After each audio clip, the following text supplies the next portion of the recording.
According to the World's Confederation for Physical Therapy, millions of people worldwide are assisted by physical therapists to overcome a menagerie of ailments. Physical therapy changes patients' life for the better by reducing pain and future complications while improving overall health, wellness, and quality of life. Unfortunately, many patients that could benefit from physical therapy are either unable or unwilling to attend physical therapy. This is due to the many barriers that are in the way of people accomplishing their recovery. However, there is a solution that can help people overcome these barriers and get on track to overcoming their injuries. Physical therapy is believed to have originated from the ancient Greek physician Hippocrates. It started with massage, hydrotherapy, and manipulative therapy used to treat people with injuries. The first time that physical therapy became a professional group was in 1813, when Per Heinrich Ling founded the Royal Central Institute of Gymnastics.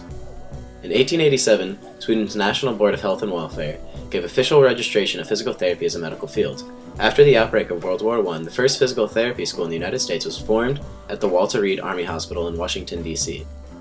In 1921, Mary McMillan organized the Physical Therapy Association, which is now known as the American Physical Therapy Association, the first organization of its kind in the United States, and so began the evolution into modern physical therapy.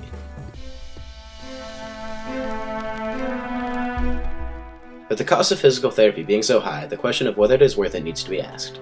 It becomes apparent that the benefits of physical therapy are worth the cost when considering the overall market, including all possible costs to society such as sick leave, worker productivity, pain medications, and possible future complications from untreated physical ailments.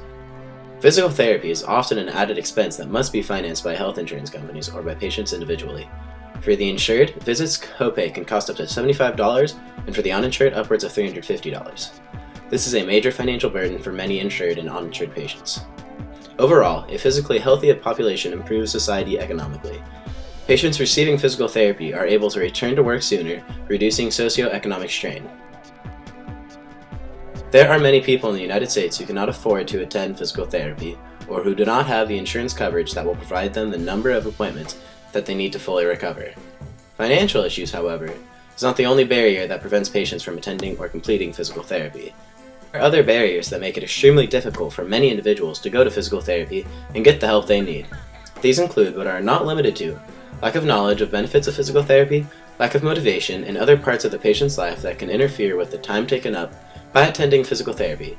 For example, childcare, lack of transportation, and difficulty getting time off of work. But there are consequences for those who do not participate or complete physical therapy.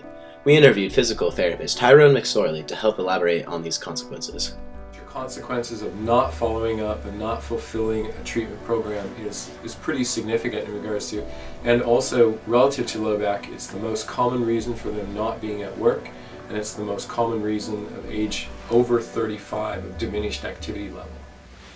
And we already know that, America has a bit of a problem with that.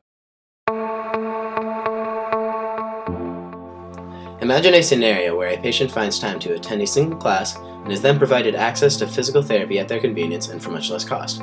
Physical therapists will hold informational classes that focus on common specific injuries or ailments.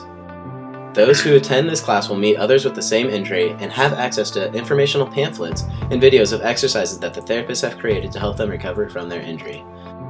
Depending on the ailment, periodic and in-person appointments with physical therapists may still be necessary, but their frequency and therefore overall cost would be much less. With this class, they can meet others who have suffered from the injury and network with people who also desperately want to recover. This will form a support network that can help motivate individuals who otherwise would have given up on recovery.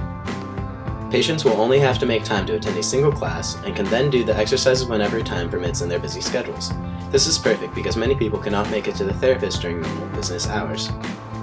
In conclusion, informational classes can change how well patients participate during their physical therapy and after they finish. If they enact this change, we can have a healthier America.